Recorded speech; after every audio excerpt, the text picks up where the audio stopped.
अर्जुन ने उसी प्रकार प्रयास किया और अतः वो बने वो धनुधर जो शब्द को भी भेद दिया करते थे, शब्द भेदी बाण चलाया करते थे।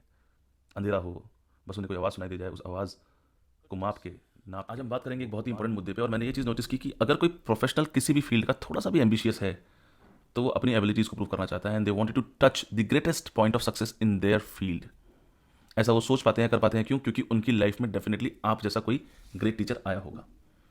खैर, आप सब ग्रेट टीचर्स हैं, लेकिन आपके माध्यम से मैं इस चीज़ को एक नॉर्मलाइज करना चाहता हूँ, आपके साथ डिस्कस करना चाहता हूँ कि ग्रेट टीचिंग का कॉन्सेप्ट है क्या। और ये बहुत इंपॉर्टेंट है डिस्कस करने के लिए, क्योंकि आने वाले समय में या आज के समय में या बीते हुए समय में अगर कुछ बहुत अच्छा हासिल किया है किसी ने, तो उसका कारण डेफिनेटली एक गुरु ही रहा होगा। आइए बात करते हैं छोटे से एग्जाम्पल के साथ। अगर हम बात करें उस समय की जब अर्जुन और द्रोणाचार्य थे, तो द्रोणाचार्य की टीचिंग में ऐसा क्या इन्फ्लुएंस था कि अर्जुन शब्द विधि बांध भी चला दिया करते थे। हुआ यूं कि शाम के समय में खाना खा रहे थे अर्जुन बैठकर, और देखा कि दिया और बाती, उस टाइम तो बल्ब नहीं हुआ करते थे ना, तो दिया जल रहा था और किसी कारण से हवा का एक वेग आया और वो दिया बुझ गया। दिया बुझ गया तो खाना खाना बंद नहीं हुआ, खाना खाते रहे, वो हाथ उसी प्रकार से निवाला मुंह तक पहुंचाता रहा। तो अर्जुन ने सोचा कि ये कैसे हो रहा है, रोशनी तो है नहीं, फिर मुझे कैसे मालूम चल रहा है, ये कोऑर्डिनेशन कैसे बिल्टअप हुआ कि अंधेरे में भी मैं खाना खा पा रहा हूँ। उन्होंने अपने गुरु से पूछा, गुरुद्रोण से पूछा, गुरुद्रोण ऐसा क्यों? तो उन्होंने कहा अभ्यास। अभ्यास, समझने और करने की इच्छा डेफिनेटली आपको नेक्स्ट लेवल पे लेके चली जाती है। अगर आप अभ्यास करते हैं निरंतर इस प्रकार से कि आपकी मसल मेमोरीज में वो चीज़ बच जाए, तो फिर कोई ज़रूरत नहीं रह जाती कि रोशनी है या नहीं है। और अर्जुन ने उसी प्रकार प्रयास किया और अतः वो बने वो धनुधर जो शब्द को भी भेद दिया करते थे, शब्द भेदी बाण चलाया करते थे। अंधेरा हो, बस उन्हें कोई आवाज़ सुनाई दे जाए, उस आवाज़ को माप के नाप के वो बांध छोड़ दिया करते थे, और वो बांध जाके निशाने पे लगा करता था। आगे बात करते हैं कि टीचर्स कैसे तैयार कर सकते हैं ऐसे अर्जुन को। तो एक पॉइंट जो सबसे ज़्यादा इंपॉर्टेंट है वो है that you understand your content. जी हाँ, अगर मैं बात करूँगा कंटेंट की, तो कंटेंट का मतलब ये नहीं कि सब्जेक्ट नॉलेज, उसमें तो सभी टीचर डेफिनेटली आउटस्टैंडिंग है।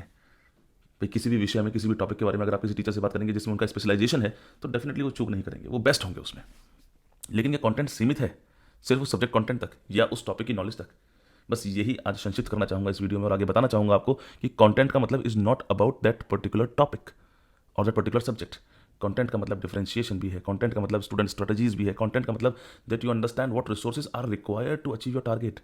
कंटेंट का मतलब ये भी है कि आप समझें कि interdisciplinary approach of learning क्या है।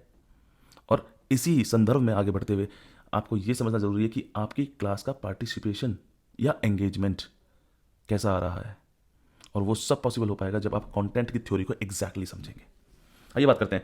जब हम बात करते हैं कंटेंट की, तो इसमें कोई दोहराए नहीं कि हम टॉपिक की बात तो कर ही रहे हैं कि आपको टॉपिक की समझ है, आपको टॉपिक की नॉलेज है। इसमें ज़्यादा नहीं कहूँगा, क्योंकि हर टीचर अपने सब्जेक्ट में तो बेहतर होता ही है, उस टॉपिक के बारे में तो उसको नॉलेज डेफिनेटली आउटस्टैंडिंग होती है। लेकिन दी मैटर इज़ कि कंटेंट को हम सिर्फ वहीं तक संक्षिप्त न कर दें। कंटेंट एक बहुत बड़ी व्याख्या है।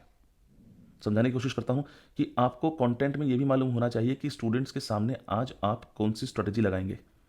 जी हाँ, वर्टिकल और हॉरिजॉन्टल प्लानिंग की जरूरत होती है। आप ये समझिए कि बच्चों का स्टैंडर्ड क्या है। भाई जिस प्रकार से आप क्लास 6 के बच्चों के साथ बात करेंगे, तो क्लास 10 के बच्चों के साथ डेफिनेटली उससे दूसरे लेवल पे बात करेंगे। तो आपको समझने की जरूरत है आपके बच्चों का लेवल क्या है, ताकि आप अपनी स्ट्रेटजीज को अकॉर्डिंगली प्लान कर पाएं। You must know your students to deliver an outstanding content related to the topic. आप उनकी ज़रूरत को समझें। आप ये समझें कि किस भाषा में, किस माध्यम से या किस टीचिंग एड का इस्तेमाल करके, audio, video, visuals, role play, न जाने ऐसी कितनी तकनीकियाँ हैं जिनका इस्तेमाल करके आप एक बेहतर लेसन प्लान कर सकते हैं, अपने कंटेंट को स्ट्रॉन्ग कर सकते हैं। आगे बात करेंगे तो रिसोर्सेज रिक्वायर्ड। अब रिसोर्सेज देखिए कई प्रकार से हैं। एक तो आपको लेसन डिलीवरी के लिए जो रिसोर्सेज चाहिए, आपको ये भी समझ में आना चाहिए कि जी असेसमेंट जो होना है वो टूवर्ड्स लर्निंग होना है, फॉर लर्निंग होना है, या असेसमेंट ऑफ लर्निंग होना है। तीनों ही इंपॉर्टेंट है।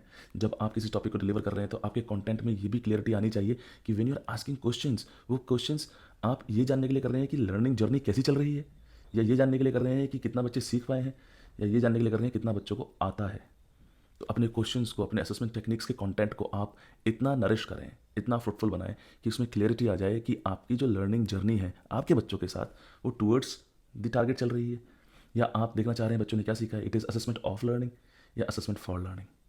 ये तय करना आपका काम है। तो आपको इस चीज़ के संदर्भ में भी अपने कंटेंट को डेवलप करने की ज़रूरत होती है। आगे बात करेंगे तो बात करेंगे एग्जाम्पल्स ऑफ इंटरडिसिप्लिनरी। देखिए कई बार होता है कि कोई टॉपिक ऐसा होता है कि बच्चे के इंटरेस्ट से बाहर जा रहा है, लेकिन अगर आप उसको कनेक्ट कर पाते हैं किसी प्रकार से उस सब्जेक्ट से जिस सब्जेक्ट में बच्चे का इंटरेस्ट है, तो आपका काम भी पूरा हो जाता है। तो ये कंटेंट भी आपको सीखना ज़रूरी है, प्रैक्टिस करना ज़रूरी है बार बार, कि आज के ज़माने में अगर आपको कुछ सिखाना है तो आप ये समझें कि इंटरडिसिप्लिनरी अप्रोच आप कैसे डेवलप करेंगे अपने लेसन में। अगर मान लीजिए कि किसी बच्चे को मुझे सिखाना है कि ठीक है छोटी क्लास है, मेजरमेंट सिखाना है कि that how you measure with the help of a scale, distance नफाना आप चाहते हैं, और उसको इंटरेस्ट ही नहीं है मैथमेटिक्स में, उसका इंटरेस्ट है खेलों में, आप ले जाए ना उसी ग्राउंड पे। आप कहें भाई ठीक है ये ले स्केल और मेरे को स्केल से नाप के बता कि ये फला ग्राउंड की लंबाई कितनी है, चौड़ाई कितनी है। आप ऐसा कुछ इंटरडिसिप्लिनरी अप्रोच क्रिएट करें कि बच्चे का इंटरेस्ट जहाँ है वहाँ से पुल हो आपके सब्जेक्ट की तरफ, कि हाँ भाई अपने इंटरेस्ट के बारे में मैं इस सब्जेक्ट से भी सीख सकता हूँ। अतः बात आती है डिफ्रेंशिएशन की, बहुत ज़्यादा क्रिटिकल, सबसे ज़्यादा इम्पोर्टेंट। हर बच्चे का महत्व है और हर बच्चे की एबिलिटी को एनहांस करना आपकी रिस्पॉन्सिबिलिटी है। हर बच्चा इंटरेस्ट ले, एक्टिविटी उस हिसाब से डिज़ाइन हो। जो बच्चे कुछ ऐसे हैं कि थोड़ा लेट सीख पा रहे हैं, उनके लिए एक्टिविटी प्रोग्रेसिव हो, लो लेवल से लेके हाई लेवल की तरफ, ताकि वो अंडर एस्टिमेटेड फील ना करें, वो ऐसे फील ना करें कि भाई अंडर कॉन्फिडेंस फील ना करें। और जो बच्चे बहुत जल्दी सीख पा रहे हैं उनके लिए एक्टिविटीज़ डेफिनेटली चैलेंजिंग होनी चाहिए ताकि उनका इंटरेस्ट भी बना रहे। और ये सारा काम है कि एक ही लेसन को आप कैसे मोल्ड करते हैं that it fit to every single individual of your class is solely your responsibility and your content of teaching. तो अगर आपको बनना है ग्रेट टीचर तो content is not merely about subject knowledge, it is about that you know your student, you know your assessment styles, you know how to differentiate. Last में मैं यही कहूँगा कि आपका लेसन आउटस्टैंडिंग है अगर आपकी क्लास का वो बच्चा जो बहुत ज़्यादा शर्माता है, बहुत ज़्यादा शाई है, वो भी उठ के आके आपको हाई फाई दे दे और ये कह दे अंत में कि सर आज मज़ा आ गया पढ़ने में। अगर आप ऐसा कर पाते हैं तो डेफिनेटली आपकी journey towards great teaching is on. Thank you. जय हिंद, जय भारत। अगर आपको हमारी वीडियो अच्छी लगी हो तो प्लीज़ हमारे चैनल को लाइक कीजिएगा, शेयर कीजिएगा, सब्सक्राइब कीजिएगा, so that we could develop and discuss a lot of strategies to enhance teaching style in the classroom. Thank you very much.